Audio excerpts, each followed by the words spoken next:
मित्रांनो, तर आज शेतामध्ये कशासाठी आलो आहोत तर हे बघा, ही आहेत कोबी, तुम्हाला दिसत असेल माझ्या मागे.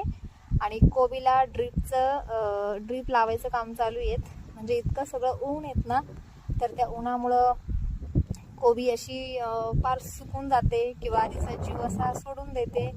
तर मग असं ड्रीप केल्यामुळे काय होतं ना, ड्रीप चालू करून द्यायचं म्हणजे कोबीला सतत गारवा असतो आणि मस्त हिरवीगार अशी कोबी आहेत. हे बघा, पावसाळ्यात हिवाळ्यात इतकी गरज नाही पडत, पण उन्हाळ्यामध्ये ना इतकी गरज पडते पाण्याची.